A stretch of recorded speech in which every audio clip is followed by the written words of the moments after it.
Times Network ద్వారా గుర్తించబడ్డ India's number 1 varicose veins hospital Avis ని సంప్రదించండి.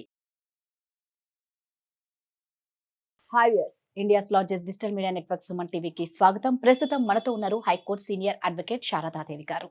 అమ్మ, మనము యాక్చువల్గా మాట్లాడుకుంటే శిక్షల గురించి ప్రతి ఒక్కరికి వచ్చేది మైండ్లో ఏంటి అంటే సౌదీ అరేబియా కానీ ఆఫ్ఘనిస్తాన్లో కానీ శిక్షలు కరెక్ట్గా ఉన్నాయి, అట్లాంటివి మన ఇండియాలో పెడితే ఇలాంటి దారుణాలు అఘాయిత్యాలు జరగవు అనేది చాలా మంది అభిప్రాయం అన్నమాట. సో అదే మన దేశంలో కూడా అలా ఉంటే బాగుంటుందేమో, ఇలాంటి జరగవనేది ఒకటి. కొంతవరకు నేను ఒప్పుకుంటాను.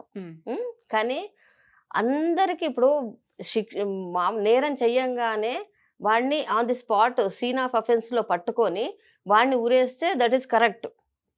అంతేగాని ఆఫ్ఘనిస్తాన్ కానీ ఏదైనా కానీ మనకు సౌదీ దేశం ఏదైనా కంట్రీస్లలో కూడా కొంతమందికి నిర్దోషులకు కూడా ఉరి పడుతుంది. That is not correct. నేను ఒప్పుకోను. ఎందుకంటే అందరూ నేరస్తులకు పడట్లేదు పనిష్మెంట్ అనేది. ఇమ్మీడియట్ యాక్షన్ తీసుకుంటే కొన్ని దారుణాలు కూడా జరిగిపోతున్నాయి, అమాయకులు కూడా బలవుతున్నారు. అందుకని మన దేశంలో ఇండియాలో 140 crore పాపులేషన్ ఉన్నప్పుడు మన గవర్నమెంట్ ఇప్పుడు మనకు ఒక 28 రాష్ట్రాలు ఉన్నాయి. ఆ 28 రాష్ట్రాలు మన స్టేట్ ప్రభుత్వాలు కానీ సెంట్రల్ గవర్నమెంట్స్ కానీ ఏదైనా కానీ ఎట్లాగంటే కఠినమైన శిక్ష అనేది ఎట్లాగంటే నేరస్తులు కూడా నేరస్తులకు ఎంత పెద్ద కఠినమైన నేరస్తుడైనా దడపుట్టించేలా చెయ్యాలి. కరెక్ట్. నంబర్ 1. ప్రివెన్షన్ ఎట్లా ఉండాలి అంటే ఇప్పుడు ప్రైవేట్ సెక్టార్స్ ఉన్నాయి. ప్రైవేట్ సెక్టార్స్లలో ఎలా ఉంది, మగవాళ్ళు ఆడవాళ్ళు ఇద్దరు పనిచేస్తారు. అక్కడ షటిల్స్ ఉంటాయి కదా, షటిల్స్లో ఫస్ట్ పికప్ ఆడవాళ్ళది ఉండదు, లాస్ట్ డ్రాపింగ్ ఆడవాళ్ళది ఉండదు, అస్సలు ఉండదు. సపోజ్ ఫర్ ఎగ్జాంపుల్ ఒక 50-100 మీటర్ దూరంలో ఒక మగ పిల్లవాడిది ఇల్లు ఉన్నది, ఒక 4 కిలోమీటర్ల దూరంలో ఆ అమ్మాయిది ఉంది. ఫస్ట్ అమ్మాయిని డ్రాప్ చేశాకనే మళ్ళీ బ్యాక్ వస్తాడు షటిల్.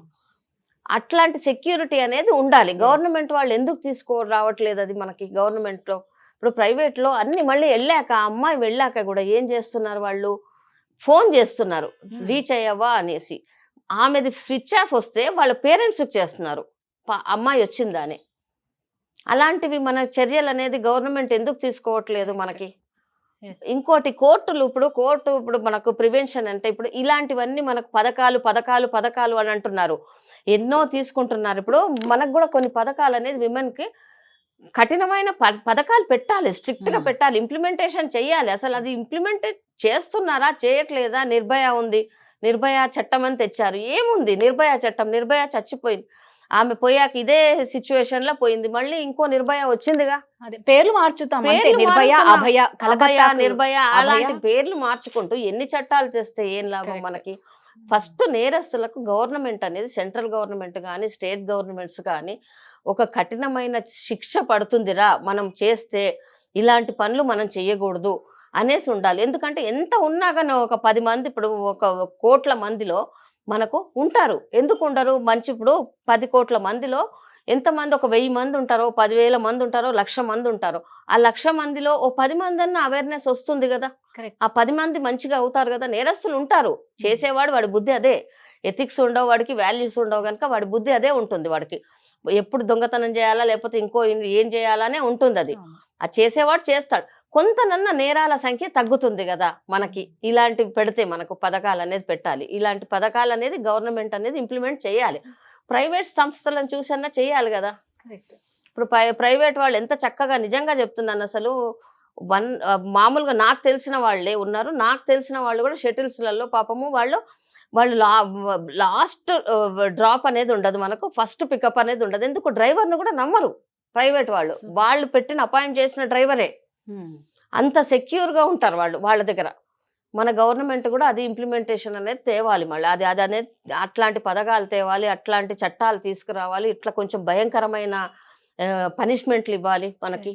మెయిన్గా ఈ లేడీ డాక్టర్స్కి నైట్ షిఫ్ట్స్ ఇవ్వకపోవడమే బెటర్ ఏమో, ఆడవాళ్ళకి నైట్ షిఫ్ట్స్ మానేయడం బెటర్ ఏమో అనిపిస్తుంది. అంటే ఒక పరంగా సెక్యూరిటీ ఇవ్వట్లేదు, అలాంటప్పుడు మీరు ఆ షిఫ్ట్స్ కూడా వేయకుండా ఉండడం బెటర్ ఏమో అనిపిస్తుంది.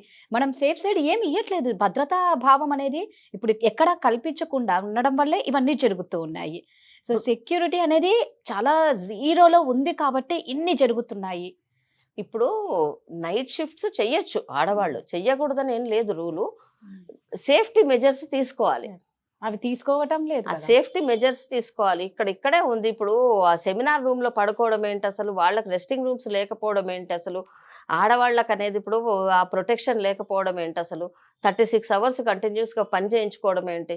ఆల్రెడీ చాలా కంప్లైంట్స్ ఉన్న పర్సన్ తాగి లోపలికి మీరు ఎలా అలో ఇంకోటి చేస్తారు? సెక్యూరిటీ ఉన్నప్పుడు గేట్ దగ్గరే మనకు ఫ్రమ్ ది ఇప్పుడు ఎంట్రన్స్ లోనే డ్రింక్ చేసి వచ్చాడు, రెడ్ లైట్ ఏరియాకి వెళ్ళాడు వాడు, Yes. ఎలా అలో చేస్తారు? జెన్యున్ పర్సన్స్ నేమో అన్ని అడుగుతారు వాళ్ళు, అన్ని Correct. ఎక్కడి నుంచి Yes. వచ్చారు, ఎవరు ఉన్నారు, రిజిస్టర్ లో సంతకాలు పెట్టండి, ఇంకోటి మీ ఫోన్ నంబర్ ఇవ్వండి, రైట్. మళ్ళీ ఇక్కడ నుంచి పైకి ఫోన్ పోతుంది, అవన్నీ జెన్యున్ పర్సన్స్ కు. ఇలాంటి పర్సన్స్ కి అవి ఎందుకు వర్తించవా ఇట్లాంటివి మనకి? అంటే ప్రిన్సిపల్ సపోర్ట్ అంత అంత ఉందన్నమాట. ఉంది. ఆయన స్థాయి ఏంది, ఇక్కడ ఈయన స్థాయి ఏంది, మళ్ళీ ఎంత లీనియన్స్, ఎంత అసలు వాళ్ళకి సెక్యూరిటీ ఇవ్వకపోతే- అనే ఉండేవాడైతే ఆ సంజయ్ రాయ్ అనేవాడు ఎంటర్ అయ్యేవాడైనా. Right. ఇంకోటి ఏంటి, సివిక్ వీడేంటి అంటే Police సివిక్ వాళ్ళు. వాలంటీర్ కదా Hmm. వాడు. సివిక్ వాలంటీర్ అయినప్పుడు 3 పెళ్ళాలు వదిలిపెట్టారు. అవును. వాడు మంచోడు కాదని, వీని అరాచకాలు తట్టుకోలేక 3 పెళ్ళాలు వదిలిపెట్టారని తెలుసు ఇక్కడ గవర్నమెంట్ కి. అవును. 4వ పెళ్ళాం క్యాన్సర్ తో చనిపోయిందని తెలుసు. వీడి బ్యాక్గ్రౌండ్ అనేది చూస్తారు కదా, చిన్న ప్రైవేట్ కంపెనీలో పనిచేస్తేనే మన బ్యాక్గ్రౌండ్ చూస్తారే, ఏమున్నది ఏంటి అనేది చూస్తారు. ఒక గవర్నమెంట్ ఎందుకు చూడట్లేదు? వాడి బ్యాక్గ్రౌండ్ తెలియకనా వాడిని అపాయింట్ చేశారు నిజమే. సివిక్ వాలంటీర్గా. వాడు పోలీస్ అని మరి పెట్టుకొని మరి బండి మీద తిరుగుతున్నాడు, వాడు పోలీసులకన్నీ చేస్తున్నాడు. వాడు ఈ సిచ్యువేషన్ అంతా చేశాక మళ్ళీ పోలీస్ సరౌండింగ్స్ లోనే పడుకున్నాడు. ఇవన్నీ తప్పిదాలే కదా. వెళ్ళి అంతే కదా. ఆ నైట్ అంతా వాడు మళ్ళీ ప్రశాంతంగా పడుకున్నాడు. వాడికి ఎలాంటి టెన్షన్ గానీ, ఎలాంటి భయం పశ్చాత్తాపం గానీ, ఏం లేదు. పశ్చాత్తాపం గానీ ఎలాంటివి లేవు. అది వాళ్ళ రెండో భార్య అత్తనే చెప్తుంది, చంపేసేయండి, నా బిడ్డని కూడా అలాగే ఇబ్బంది పెట్టాడు, అప్పుడు కడుపుతో 6 నెలల వరకు బాగున్నాడు, తర్వాత అమ్మాయి ప్రెగ్నెంట్ అయినప్పటి నుంచి కొట్టడం స్టార్ట్ చేసేసరికి ఈ రోజుకి ఆ అమ్మాయి సఫర్ అవుతూనే ఉందంట, వదిలేశారు. అదే అంటే మీరు అన్నట్లు ఏం ఎంక్వైరీ చెయ్యకుండానే మీరు ఒక పోస్ట్ లో పెడతారా? అది ఇప్పుడు చిన్న జాబ్కే మనకు బ్యాక్గ్రౌండ్ అంతా చెక్ చేస్తున్నారు. ఏ ఒక్కటి చిన్నది ఏదైనా ఉన్నా గానీ అది రిజెక్ట్ అయిపోతున్నాడు వాడు ఇంటర్వ్యూలో. ఏదైనా కానీ బ్యాక్గ్రౌండ్ ఏదైనా వాళ్ళకి సాటిస్ఫై కాకపోతే రిజెక్ట్ చేస్తున్నారు, జాబ్ ఇవ్వట్లేదు కదా. వాడిని ఒక గవర్నమెంట్ వాళ్ళు ఎట్లా అపాయింట్ చేశారు వాడిని? అది తప్పే కదా గవర్నమెంట్ది. ఇదంతా చూస్తుంటే మనకి ఏమనిపిస్తుంది అసలు మనకి? అసలు నెక్స్ట్ తల్లిదండ్రులు పిల్లల్ని ఎక్కడికైనా బయట ఇప్పుడు ఎక్కడా సేఫ్టీ లేదమ్మా. ఇప్పుడు ఎక్కడా లేదు అసలు. ఎక్కడ ఇంట్లో లేదు, స్కూల్లో లేదు, కాలేజ్ లో ఎక్కడా లేదు, హాస్పిటల్లో లేదు, ఎక్కడికన్నా స్టేషన్ కి వెళ్ళి కంప్లైంట్ ఇస్తామంటే ఎక్కడా లేదు. పోలీస్ కంప్లైంట్ ఇచ్చినా గానీ అసలు చిన్న కేసుకు పోలీస్ కంప్లైంట్ ఇచ్చినా పోలీస్ వాళ్ళు కూడా తీసుకోవట్లేదు. ఎఫ్ఐఆర్ బుక్ చేయండి నాయన అంటే జెన్యున్ కేసులకు అట్లా చేయట్లేదు. వాళ్ళు కూడా అలా చేయట్లేదు కదా. ఇప్పుడు ఏదైనా కానీ పోలీస్ వ్యవస్థ కానీ, గవర్నమెంట్ కానీ, ఎవరైనా పొలిటీషియన్స్ కానీ, ఎవరైనా అన్ని వ్యవస్థలు కటువుగా స్ట్రిక్ట్ గా ఉంటేనే ఏదైనా కానీ బాగుపడుతుంది మన దేశం. మన భారతదేశంలో ఎన్నో అవుతున్నాయి, ఇట్లాంటి అరాచకాలు చాలా అవుతున్నాయి. కొన్ని తెలుస్తున్నాయి, కొన్ని తెలుస్తున్నాయి. ఇట్లా ప్రొటెస్ట్ చేసే వాళ్ళకు ఉంటుంది, బయటకు వస్తుంది. ఇది కూడా వీళ్ళు ఎవ్వరు ధర్నా చేయకపోతే కనుక డాక్టర్స్, ఇది పాపం ఏమి కాకపోయా అమ్మాయిని సైలెంట్ గా సూసైడ్ అని చెప్పేవాళ్ళు ఇంతకు ముందు చెప్పారు కదా. ఇప్పుడు అదే హాస్పిటల్లో చెప్పారు కదా. 2001 నుంచి జరుగుతుంది, 1999లో కూడా జరిగింది. ఇవన్నీ సూసైడ్ గా వాళ్ళు చెప్పేశారు కదా వాళ్ళు. అలానే ఈ అమ్మాయిది కూడా అలానే చెప్పేవాళ్ళు పాపం సైలెంట్ గా. 1999 నుంచి ఇప్పటి వరకు 1999లో కూడా జరిగింది. 1999లో కూడా సూసైడ్ చేసుకుంది అని చెప్పి వాళ్ళు ఒక ఫ్రేమ్ అనేది పెట్టారు వాళ్ళు. అన్ని అదొకటి వాళ్ళకి అదే సరదా అయిపోయింది అనమాట అందరికి. ఇట్లా చేసి ఎందుకు ఎదురు తిరిగే వాళ్ళనే ఇలా చేస్తున్నారు. వాళ్ళేంటి న్యాయానికి పాపం ఇట్లాగా కొంచెమన్నా మనం ఏదన్నా చేస్తే ఏవి అరాచకాలు జరగకుండా ఉంటాయి. ఇట్లాగా కాలేజీ గురించి కూడా మనం బయట పెడితే మంచిగా ఉంటుందనే ఉద్దేశమే గానీ వేరే ఏముండదు కదా. స్టూడెంట్ లో ఎవరికో 100 స్టూడెంట్లో ఒక అమ్మాయి ఉండొచ్చు, నా దగ్గరికి కూడా వస్తారు అట్లాగే. అది 100లా నేను ఎట్లాగైనా నేను ఛాలెంజ్ చేస్తాను, నేను హైకోర్టులో చేస్తాను, సుప్రీంకోర్టులో కూడా ఛాలెంజ్ చేస్తాను మేడం అని అంటారు నా దగ్గరకు వచ్చి కూడా. అది నేను అప్రిషియేట్ చేస్తాను. కానీ అలాంటి వాళ్ళని బతకనివ్వట్లేదు కదా సొసైటీ. కానీ ఇప్పుడు మా సమాజము బతకనివ్వట్లేదు, గవర్నమెంట్ బతకనివ్వట్లేదు, పొలిటీషియన్స్ బతకనివ్వట్లేదు.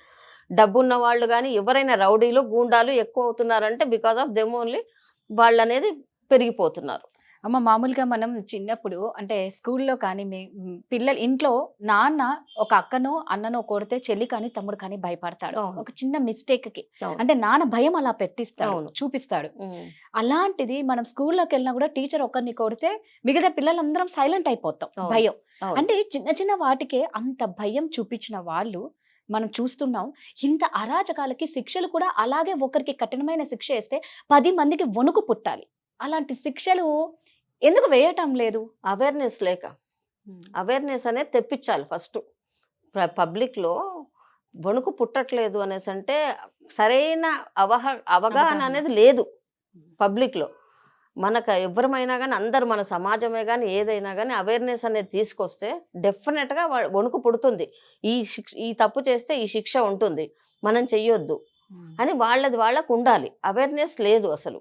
మీ సుమన్ టీవీ తరఫున కూడా నేను చెప్పేది ఏంటంటే అందరికి మీరు కానీ నేను మీకు సహకరిస్తాను. ఏదైనా కానీ అవేర్నెస్ అనేది పబ్లిక్లో కానీ అందరికి డబ్బు ఉన్నవాడు లేనివాడు అని కాదు, ఎవరికైనా చట్టం అందరికి చుట్టము అని అనాలి కానీ డబ్బున్నోడికి చట్టం చుట్టము అనకూడదు. అందరికి చట్టం అనేది అందరికీ చుట్టమే అని చెప్పాలి. డబ్బు ఉన్నవాడికి కానీ లేనివాడికి కానీ బికారికి కానీ ఎవరికైనా, బికారి అయినా కానీ ధనవంతుడైనా అందరూ ఆల్ ఆర్ ఈక్వల్ బిఫోర్ ఇది అని చెప్పాలి మనం, అంతే. అంటే అందరిలో ఏమైపోయింది అంటే అమ్మ ఏదో శిక్ష వేస్తే చక్కగా పోలీస్ స్టేషన్కి జైల్లో వేసేస్తారు, 3 పూట్ల తిండి పెడతారు, నిద్రపోతారు, అయిపోయింది, తర్వాత వచ్చేస్తారు. అంటే వీళ్ళకి బెయిల్స్ వస్తున్నాయి. ఇప్పుడు NBW ఇష్యూ చేస్తున్నారు, నాన్ బెయిలబుల్ వారెంట్ ఇష్యూ చేసినప్పుడు నాన్ బెయిలబుల్ వారెంట్ అన్నప్పుడు బెయిల్ ఎందుకు ఇస్తున్నారు? బెయిల్ అనేది కూడా మనము ఇప్పుడు NBW అన్నప్పుడు నాన్ బెయిలబుల్ వారెంట్ అన్నప్పుడు బెయిల్ ఇవ్వకూడదు కదా. బెయిలబుల్ వారెంట్ అంటే సరే బెయిల్స్ దొరుకుతున్నాయి, సరే కాదనట్లేదు, యాంటిసిపేటరీ బెయిల్ ఉంటుంది, సరే అది దొరుకుతున్నాయి.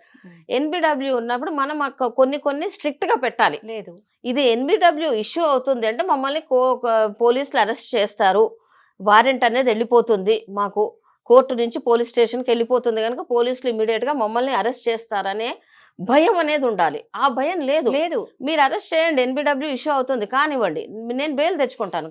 లక్షలు కోట్లు పడేస్తున్నారు. అట్లా ఎన్ని జరగలేదమ్మా. ఇప్పుడు శిక్ష ఇప్పుడు ఎవరైతే కేసు వేస్తారో వాళ్ళని బయటకు వచ్చిన తర్వాత ఎన్ని మర్డర్ జరగలేదు. మీరు ఆ బెయిల్ ఇవ్వడం వల్లే కదా ఒకసారి కఠినమైన శిక్ష. అదే వాడికి ఇప్పుడు NBW ఇష్యూ అయిన వాడికి ఒక బెయిల్ దొరికితే వాడు ఎన్నో నేరాలు చేస్తున్నాడు. ఇంకా ఒకటి కాదు, ఇప్పుడు ఇక్కడ ఒక బెయిల్ ఇచ్చినందుకు ఒక మనిషికి బెయిల్ ఇస్తే వాడు 10 నేరాలు చేసే సోర్స్ అనేది మనమే ఇస్తున్నాం, అక్కడ వే అనేది చూపిస్తున్నాం. కరెక్ట్. మీరు అన్నట్టు ఏంటంటే ఫస్ట్ ప్రజలకి ఒక అవగాహన ఖచ్చితంగా రావాలి.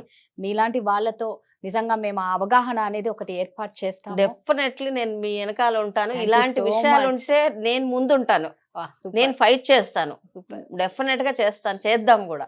న్యాయం జరగాలి, ఆడవాళ్లకు ఆడపిల్లలకు అందరికీ కూడా మనకు ఒక ప్రొటెక్షన్ అనేది ఉండాలి, న్యాయం అనేది జరగాలి. ఇలాంటి సంఘటనలు జరగొద్దని మనం కోరుకోవాలి. నిజంగా ఆ బిడ్డకి ఆత్మశాంతి చేకూరాలని మళ్ళా చెప్పుకుంటాము. ఎంతటి పెద్ద వాళ్ళకైనా సరే కఠినమైన శిక్షలు ఖచ్చితంగా అమలు చేయాలి. ఇందులో ఎవరు భాగస్థులైనా ప్రతి ఒక్కరికి శిక్ష పడాలని అందరం కోరుకుంటాం. థ్యాంక్ యూ అమ్మా. Thank you so much.